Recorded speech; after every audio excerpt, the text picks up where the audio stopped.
The year was 1996. The Summer Olympics were in Atlanta. The Spice Girls were at the top of the charts. And Nintendo brought 3D gaming to the mainstream with the Nintendo 64. Nintendo released the 64 in North America in September 1996, just a few months after the Japanese release. At the time, I was 6 years old, and there was nothing more important to me than getting my hands on a Nintendo 64. I got one that Christmas of 1996, and to this day, I don't think I've ever experienced happiness like that before. I mean, seriously, it was like a dream come true to unwrap a 64. In that launch year, between September 1996 and December 1996, there were 8 launch titles that came out for the Nintendo 64 in North America. Today, we'll be taking a look at the 8 games that me and every other 90s kid wanted for the Nintendo 64 back in 1996. But before we get started, let me know in the comments about your most vivid Nintendo 64 memory. When I think of the Nintendo 64, the first game that comes to mind has to be Super Mario 64. This is actually my original copy. I don't have original copies of a lot of my games, but this one has stuck around. It even got my name on it. My dad wrote my name on it 100 years ago. Published and released by Nintendo in North America in September 1996, Super Mario 64 was a groundbreaking game that really set the bar for 3D platformers. And it's still one of my favorite games of all time. Controlling Mario in 3D space for the first time was absolutely mind-blowing. The first time I played this game, I was in absolute awe. I remember just running around the grounds in front of the castle, and not even going inside and starting the game up. Just climbing on trees, looking for coins, swimming around in the moat. The graphics and the controls were so advanced for the time. I couldn't believe what I was playing. For me, one of the things that set Super Mario 64 apart from other games was this fully realized world. The castle served as a hub world, but it was so much more than that. Using the castle's paintings to house different worlds was a great idea. It made the hub world really feel connected to each of the individual self-contained sandboxes. Just to put it plainly, Super Mario 64 was the perfect game to launch a new 3D console. It introduced a brand new way of controlling characters in 3D space, and it set the standard for those 3D platformers that came after it. Even to this day, Super Mario 64 remains an absolute masterpiece, and like I said, my favorite game of all time. Probably. The next game we're going to talk about, Pilotwings 64. Also developed and published by Nintendo. As a flight simulator game, it allowed players to fly around this virtual world and complete various tasks.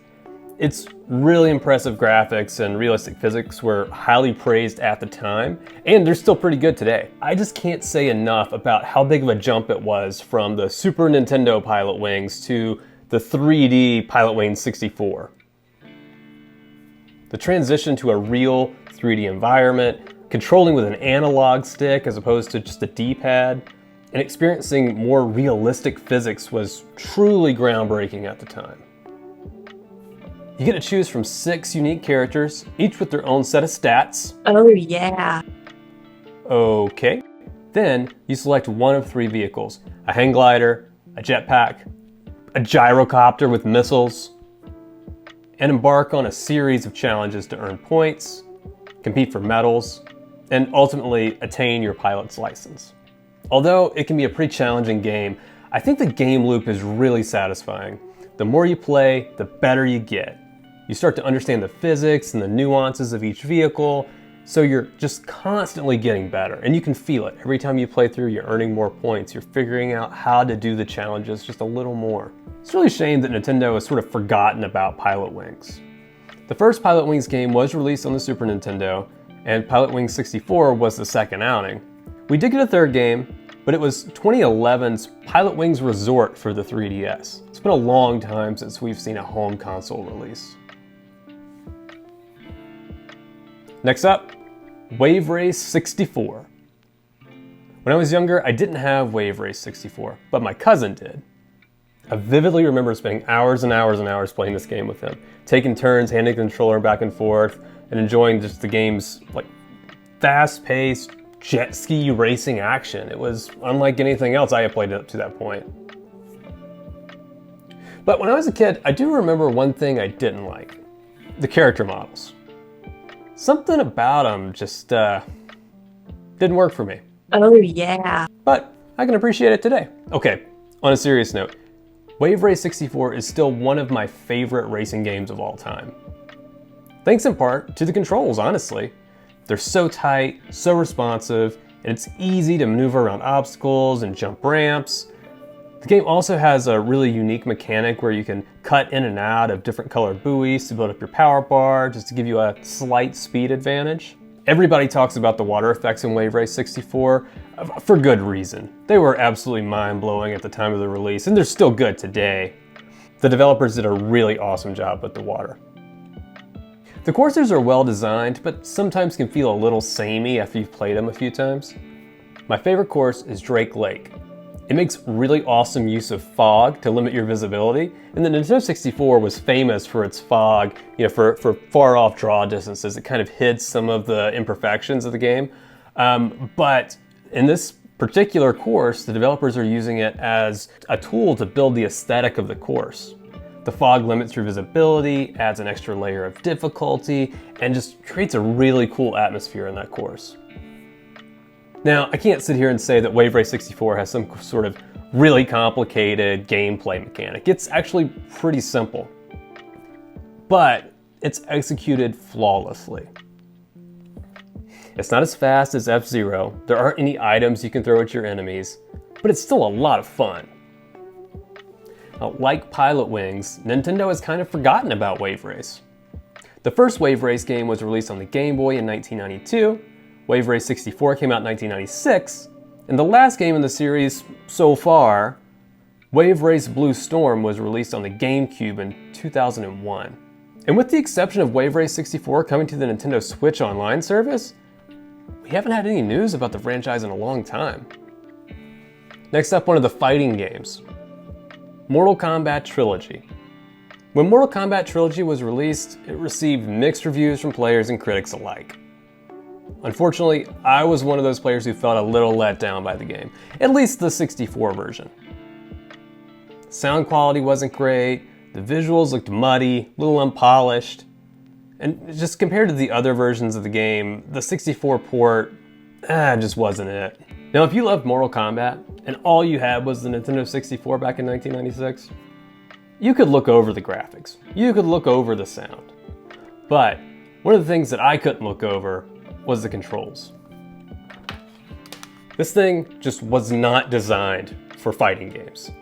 Even if you grab it like this, it's not a very comfortable way to play. The Nintendo 64 controller never felt natural to me for fighting games. I found the analog stick to be too imprecise, and holding the third grip and using the D-pad just felt awkward. It was frustrating because the controls were so critical for executing the moves and combos you had to do to win.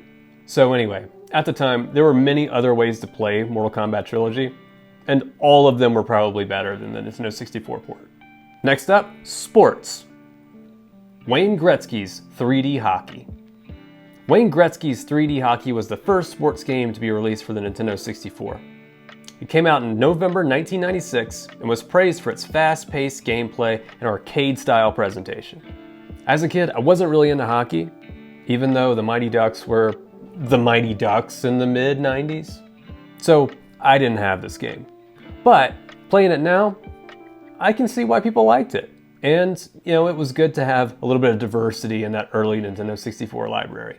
Playing it today, Wayne Gretzky's 3D Hockey is still a fun arcade-style hockey game. Characters are big, which takes up a lot of physical space on the ice, making it feel more arcade-like. The rink feels small, and you cover a lot of ground when you pass the puck. Again, the focus here isn't simulation. It's about scoring points, and scoring more points than whoever's playing beside you in the player 2 port. Once you get the controls under your fingers, it's easy to score 10 or more goals in a single game. It keeps the fun coming. Obviously, by today's standards, the graphics are dated, but they were really impressive at the time. Overall, Wayne Gretzky's 3D hockey doesn't have the depth of a simulation style game, but it's a fun and accessible hockey game that's really easy to pick up and play today. When it comes to 2D arcade fighters in the 1990s, you couldn't get better than Mortal Kombat and Street Fighter. But Nintendo wanted a piece of that action too. So Nintendo and Rare decided to throw their hats into the ring with Killer Instinct. Originally released in arcades, the first Killer Instinct game was later ported to the Super Nintendo. When the sequel, Killer Instinct 2, was released, it was given the title Killer Instinct Gold for the Nintendo 64. For some reason. One of the things that Rare tried to do with Killer Instinct to differentiate it from Mortal Kombat was to introduce the combo breaker mechanic. This defensive technique allowed players to break out of the opponent's combos and regain the upper hand. Personally, I wasn't a big fan of Killer Instinct Gold. I really enjoyed playing the original Killer Instinct for the Super Nintendo, and I loved the soundtrack that came with it. But when the series made the jump to 3D, it just didn't click with me. The sequel didn't add much to the core gameplay of the first game, and it didn't look all that better. I'll include some footage from the original Killer Instinct here for comparison. In general, with Killer Instinct Gold, I think it's much harder to control your characters. Again, like Mortal Kombat, you're using one of these. That's not to say it's a bad game, it just wasn't for me. Another disappointment for me though was the lack of certain characters that were from the first game. Like Fulgore and Jago made the cut to Gold, but some of my personal favorites didn't make it, like Sindor or Chief Thunder. I think another issue with Killer Instinct Gold was the timing. Killer Instinct Gold came out less than a year after Killer Instinct for the Super Nintendo. That's a lot of Killer Instinct, even if you liked the first game. And I alluded to this earlier, but even calling it Killer Instinct Gold as opposed to Killer Instinct 2 could have been a misstep. Did people just think it was the same game ported to the Nintendo 64? It looked really similar. Anyway, personally, I think if you really want to experience Killer Instinct and you can't find the actual arcade cabinet, the Super Nintendo version is so much better. Now, if the Nintendo 64 had anything, it was racing games. But my favorite was the Cruis'n series. I can't even tell you how many hours I spent playing the Cruis'n games on my Nintendo 64. But my first experience with the games was actually at this little Italian place in my hometown. This is what Pizza Roma used to look like. I don't think it's even there anymore. But it was my favorite restaurant when I was a kid. And not just because the pizza was great. They also had a Cruis'n USA arcade machine. I remember pumping quarter after quarter into that machine. I never beat it back then because coming in second in Cruis'n USA wasn't an option. If you ain't first, you're last. You know what I'm talking about? That phrase, trademark, not to use that tradition of Ricky Bobby. You either win the race or you start the same course again. And eventually I just ran out of quarters. But a few years later, Cruis'n came to the Nintendo 64, and while holding a Nintendo 64 controller isn't exactly the same as turning a wheel in a sit-down arcade machine, it was awesome to have an arcade-style racing game like this at home.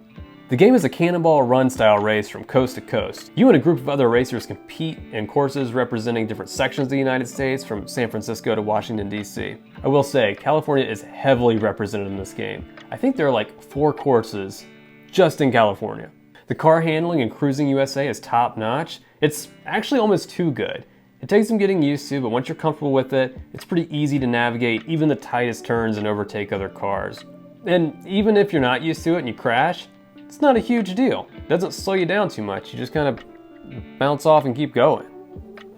Now, as a kid, I spent a lot more time with Cruis'n the World, the sequel to this game, and it's my favorite racer on the 64. It had stunts, you could drift, the courses were a lot more fun than the original Cruis'n game, but something always drew me back to Cruis'n USA. I wonder what it was. Oh yeah, oh yeah. Anyway, the Nintendo 64 version of this game is missing some of the cool things from the arcade version. So, for example, in the arcade version, there's a short cinematic at the end of the game that shows Bill and Hillary Clinton on the roof of the White House in a hot tub. But it was removed in the Nintendo 64 version. So instead of seeing the hot tub, you just see your car on the roof of the White House. For some reason. I still prefer Cruis'n the World to Cruis'n USA or Cruis'n Exotica. I almost said Cruis'n Erotica. I always do that. Oh yeah. But Cruis'n USA is a really fun pick up and play arcade racer. As a Star Wars fan, I was really stoked to play Star Wars Shadows of the Empire back in 1996. But for some reason, I never got the game, never even rented it, and up until now, I had never played it. So the game is set during the original trilogy, and it follows the story of a new character named Dash Rendar. Now, from a story perspective, it's really great to see familiar characters and locations from the original trilogy, and it's cool to get a little more background on the Star Wars canon. Well, I guess it's not canon anymore. Anyway, the first level of the game is one of the most iconic levels in all of the Nintendo 64's library, I think. You get to actually take part in the Battle of Hoth from the movie. For a kid who grew up watching the original Star Wars trilogy, I couldn't get enough of this. Just look at how cool this is. From there, Shadows of the Empire functions as a third-person shooter. There are levels when you're on foot, and they're okay, but the highlight of the game is definitely the levels where you're in control of a vehicle. LucasArts returned to this gameplay mechanic later for all the other Star Wars games on the 64, and it's easy to see why. The camera in Shadows of the Empire is a bit of a mess, especially when you're on foot. It really highlights how much we depend on the right analog stick today to control the camera. As the protagonist, Dash Rendar isn't the most imaginative character you've ever seen. He's basically a discount Han Solo, but he's okay. It would have been cooler if you could have played as one of the characters from the movies, one of the characters you knew, or at least someone that's mentioned in the movies. But apart from this game, and maybe some of the other non-canon Star Wars novels or comic books from the 90s, I don't think Dash Rendar ever made another appearance in the Star Wars universe. If you've got any big Star Wars fans here from the 90s, let me know if I'm wrong about that. Anyway, Shadows of the Empire is a really fun, early-ish Star Wars game. It's showing its age a little bit more now, mainly because of this thing. We're just so used to having a second analog stick, it's hard to go back to this. And this game really emphasizes that. So, like I said, looking back at the launch year titles of the Nintendo 64, it's kind of a mixed bag. There's some really great games here, and some not so great. But these were all really important for shaping what the Nintendo 64 would become, and really showing that the Nintendo 64 was offering something different than what you were getting with other consoles at the time. It was a console that pushed the boundaries of what was possible in gaming, and it gave me, and maybe you if you're a 90s kid like me, some of our most treasured gaming memories of all time. That's what made the Nintendo 64 so special. So, what were your memories of the Nintendo 64? Did you have any of these 8 launch titles, or did you get it a little later? Let me know in the comments below. If you like a mix of retro and modern Nintendo content, consider subscribing. And guys, thanks for watching.